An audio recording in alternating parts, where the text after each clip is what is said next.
Dabhoi DYSP કચેરી ખાતે inspection. Dabhoi division ખાતે રેન્જ આઈજી સંદીપસિંહની સત્તાવાર મુલાકાત ટાણે જ ડભોઈ તાલુકા સેવા સદન ખાતે જિલ્લા પોલીસ વડા રોહન આનંદ દ્વારા ડભોઈ પંથકની પ્રજાની જૂની ચોરાયેલી ચીજવસ્તુઓ મેળવવા માટે ધરમધક્કા ન ખાવા પડે તે હેતુથી તેરા તુજકો અર્પણ કાર્યક્રમ યોજવામાં આવ્યો હતો.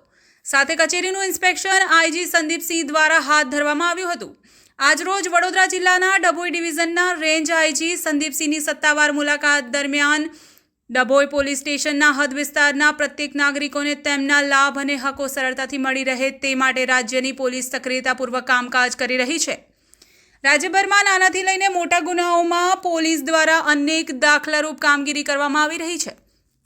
તેમજ ગુજરાત અને જિલ્લા પોલીસ દુશ્મનોને ડામવા માટે ઉદાહરણરૂપ કાર્યવાહી કરી રહી છે અને તેના કાયદા અને ન્યાય વ્યવસ્થાને સુદૃઢ કરી પ્રત્યેક નાગરિકોને સુખાકારી અને સુરક્ષાનો અનુભવ થાય તેવા પ્રયાસો હાથ ધરવામાં આવી રહ્યા છે. આ તબક્કે ડિવિઝનના વડા આકાશ પટેલ સહિત ડિવિઝનના તાબામાં આવતા પ્રત્યેક પોલીસ મથકના પીઆઈ પીએસઆઈ પણ હાજર રહ્યા હતા. આ પ્રસંગે ડીએસપી રોહન આનંદ દ્વારા તેરા તુજકો અર્પણ કાર્યક્રમ અંતર્ગત ચોરાયેલી વસ્તુઓ પરત કરવામાં આવી હતી. નવપ્રવાહ ગુજરાત ન્યૂઝ ડભોઈ. हमारा बड़ौदा रेंजना ऑफिस तरफથી ડભોઈ ડિવિઝનની જે વાર્ષિક ઇન્સ્પેક્શન દ્વિવાર્ષિક ઇન્સ્પેક્શન હોય છે દર 2 વર્ષમાં આપણે અમારી કચેરી તરફથી આવીને ઇન્સ્પેક્શન કરવામાં આવે છે. એના અનુસંધાને ગઈકાલથી મારી જે ઓફિસના સ્ટાફ હતા એ ઇન્સ્પેક્શનની કામગીરીમાં હતા.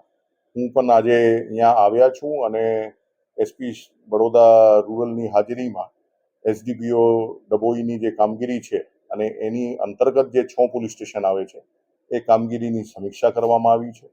મને કહેતા ખૂબ આનંદ થાય છે અને ગર્વ છે કે ચૂંટણીની કામગીરી પણ ખૂબ સંપૂર્ણ શાંતિપૂર્ણ માહોલમાં આ ડિવિઝનના અંતર્ગત પૂર્ણ થઈ છે.